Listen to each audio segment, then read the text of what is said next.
you want 1.5 stone off? Do you want to be able to go further, last longer?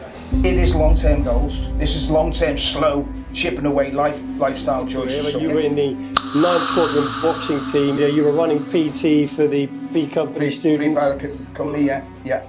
And obviously you passed a number of arduous selection courses. Fitness is 3 composite. It's training.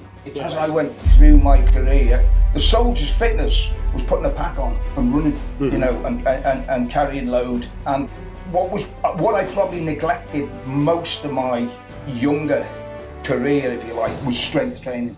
And since I've used weights to do cardio, what an effective tool. You want to see your grandkids, you want to move with your grandkids, you want to engage them in play, you want to get up, you want to get down, you want to lift, you want to carry.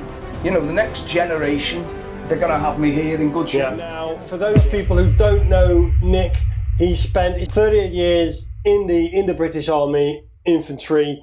We won't specify any units. Infantry, engineers, SF.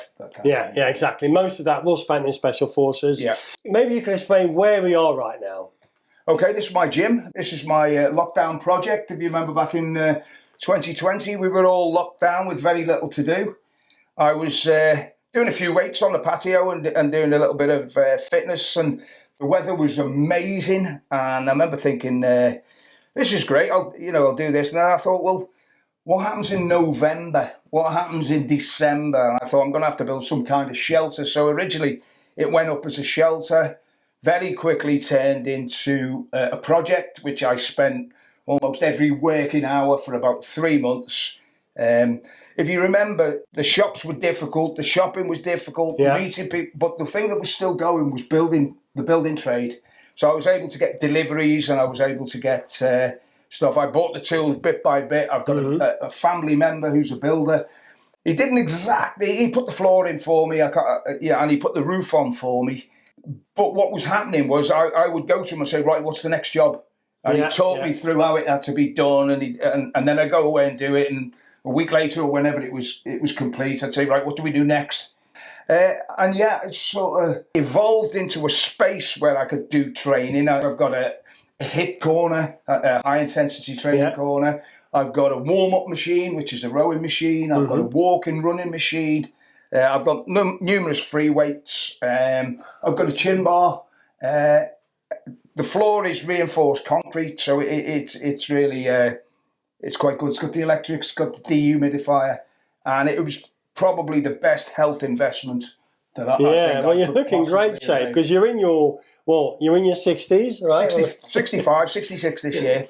Been an absolute game changer in my fitness. My fitness was always good, but this gave me the opportunity to treat fitness as a hobby, as almost not really an all-consuming hobby, but it's a massive part of my waking thinking. I'm in here every day. I might just be moving. I might just be rowing light. I might be cycling. I might be walking. I might be doing a hard session on the weights. But it is, it has enabled me to walk down the garden, and within 10 seconds I'm in the gym. If I don't do much, it has been a game changer. Fantastic. You are there's a few signs here, you are a grandfather these days. Well, what is your family situation? Right, 5 grandkids. Fantastic. 2 new ones. One's 18 months. No, one's 16 months. One's 4 months. Absolutely great. And again, a health factor. You want to see your grandkids. You want to move with your grandkids. You want to engage them in play. You want to get up. You want to get down. You want to lift. You want to carry. And so that is a conscious decision that you say, right, the next generation, they're going to have me here in good shape. And that's the sort of promise you make to your family.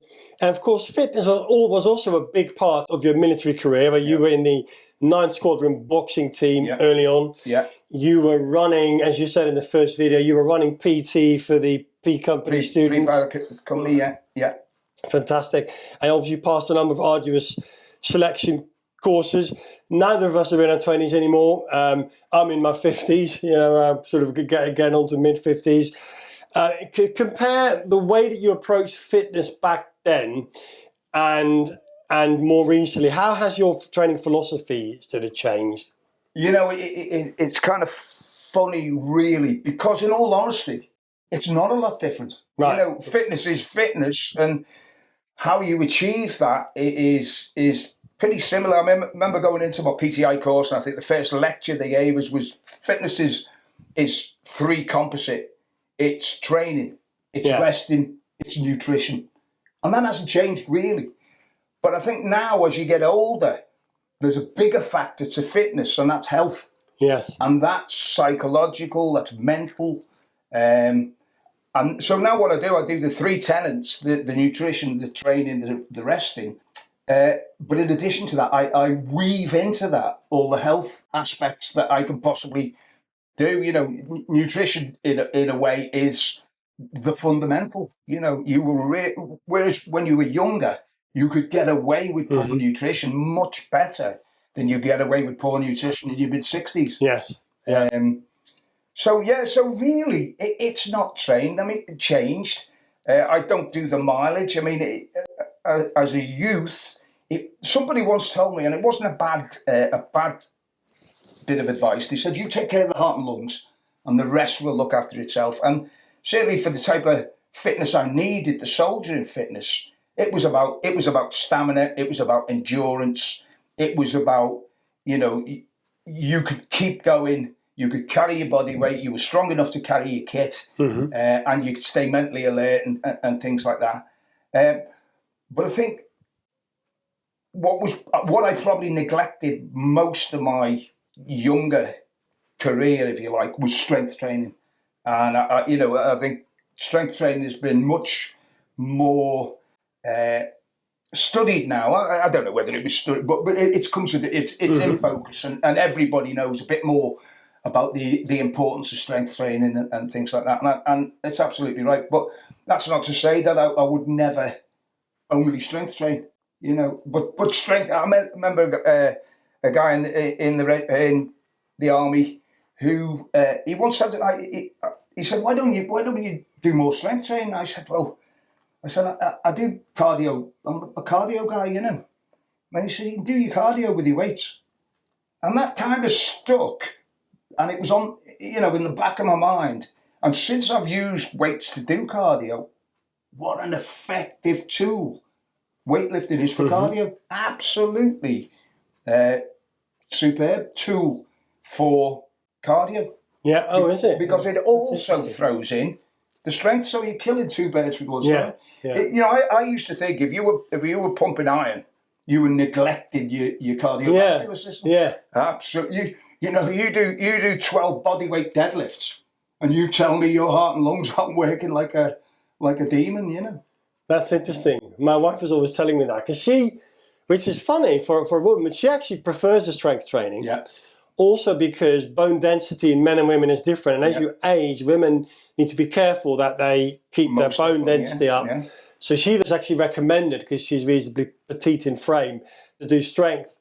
In terms of your 36 years of infantry, knees or back, is there anything that sort of got a bit messed up? Yeah, sad I am in the bracket of I have an invalid ankle, something I have to manage with arthritis in the ankle.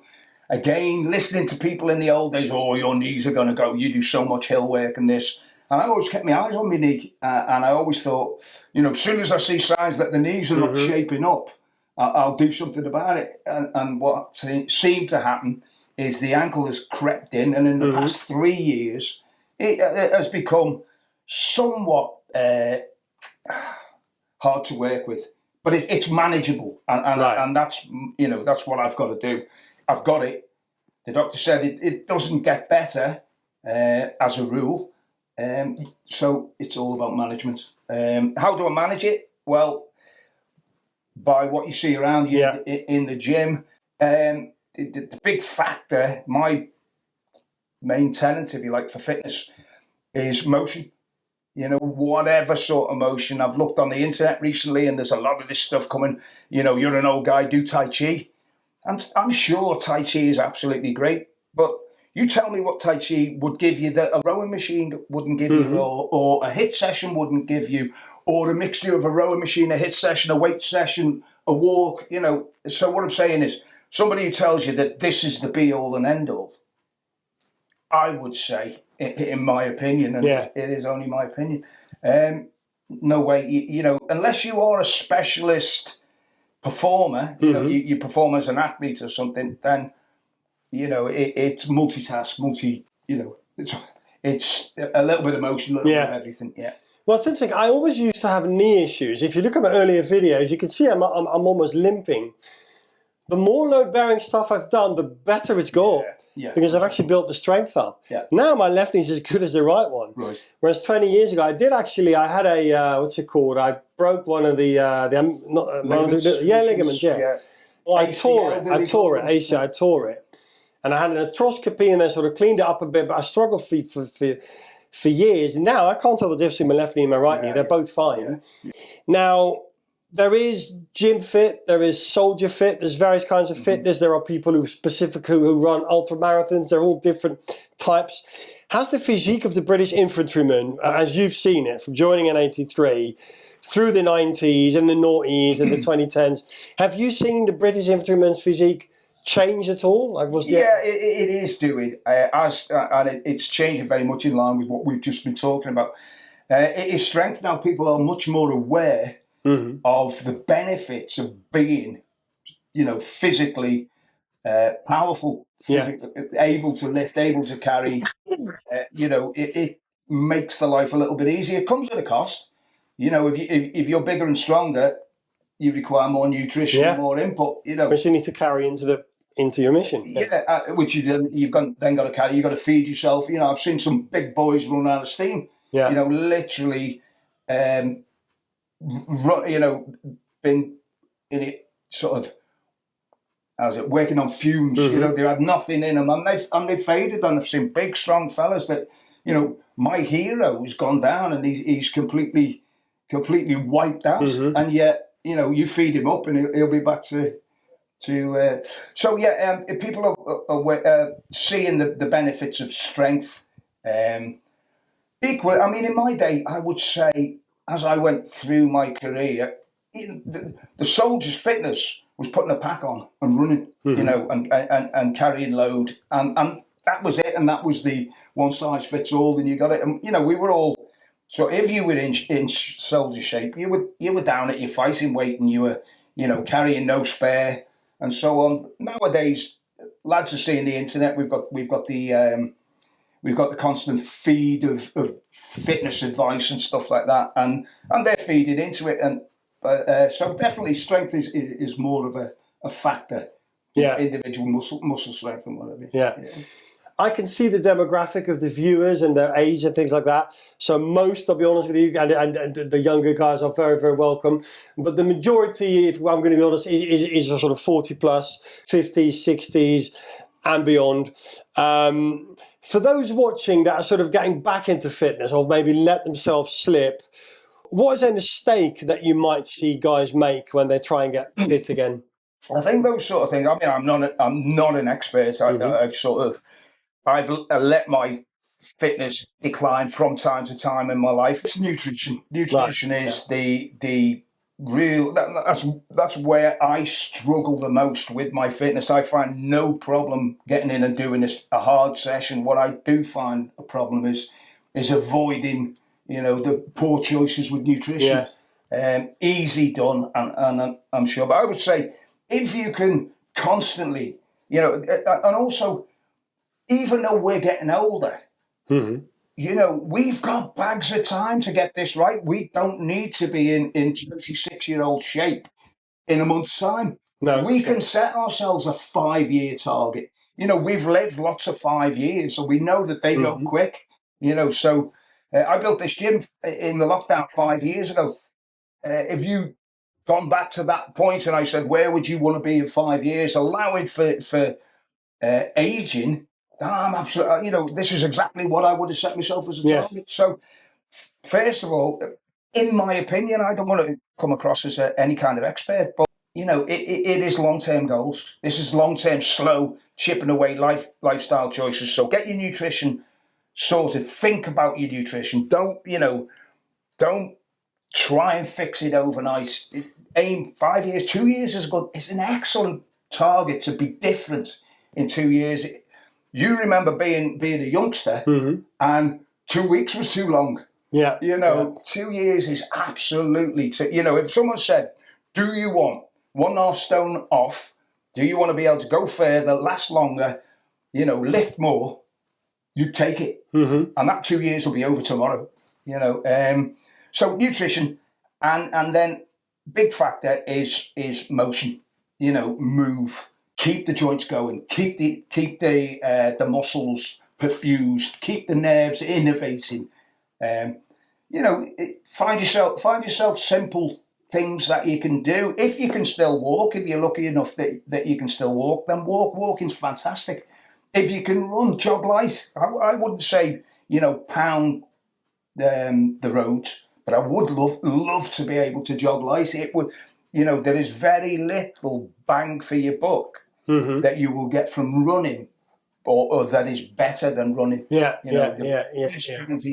And we're not talking running to injury. We're talking about, if I could run 3 miles comfortably without aggravating, the injury I've got, I would love to do that. So movement, nutrition, long-term goal.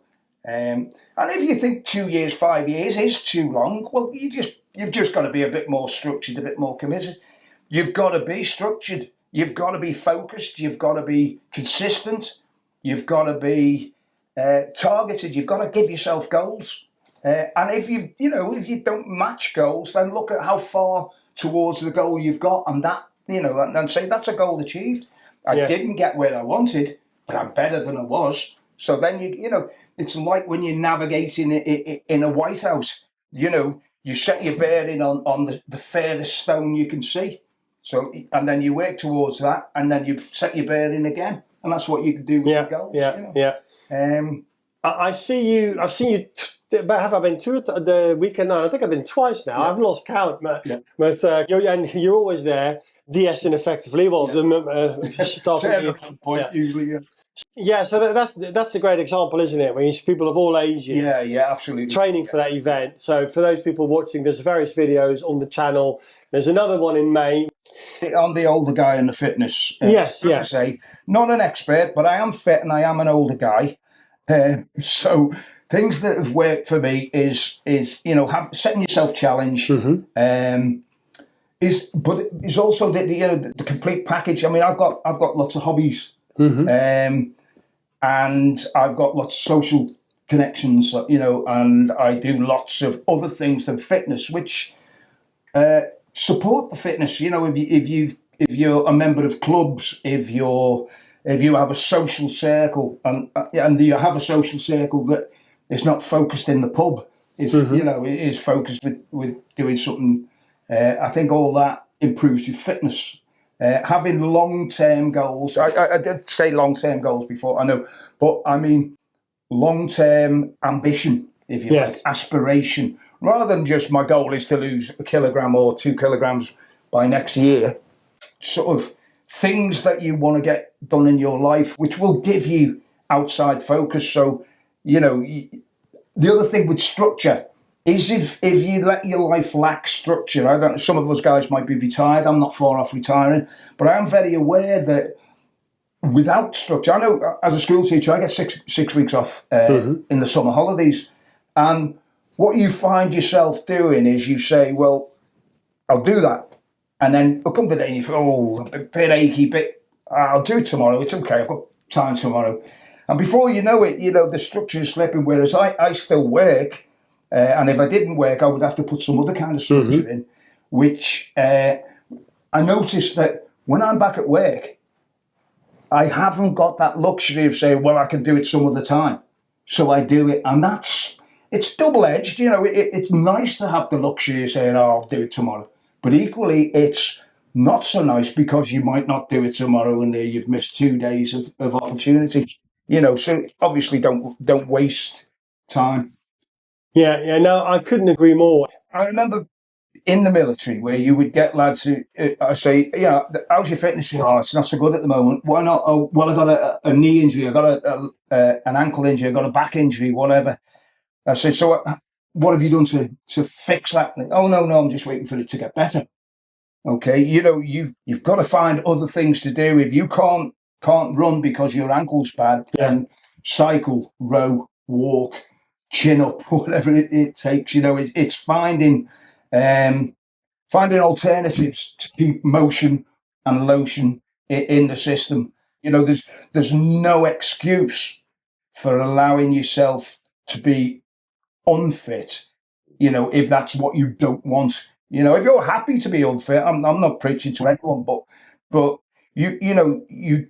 I remember getting a slip disc back in my 30s. I thought it was all over for me. I never suffered pain like it. I was rigid, sort of hold position, couldn't bend, couldn't straighten, couldn't sleep, couldn't lie down. And this is caused, I believe, by a muscle spasm that takes control and stops you creating any more injury. But I had a prolapsed disc, and the injury was quite sustained. It lasted a long time. So I started by how do I keep fit when I can't move? Well, the things I could move was my arms. So I went down to swimming baths and I swam, and I was swimming so that I was just trailing my legs. My legs weren't kicking at all. And then gradually I got a little bit of movement in the lower leg. And I got a bit more movement. And then I could kick my legs normally. And then I got swim fins. And I put swim fins on. And I was moving a lot of water with my feet. And then I joined a swimming club. And I've not had a call from this prolapsed disc since I was 32. Fantastic. So there's ways of finding recovery. And I know, you look at things and people talk about great success that you will definitely have. There is no one size fits all. But if you get an injury, if you've got problems, then if you can find a way around this that slowly incorporates it, slowly builds on it, slowly strengthens the thing that's damaged, find a way is the advice that I could give on that. Find a way rather than say, oh, I had to start. I used to be dead fit.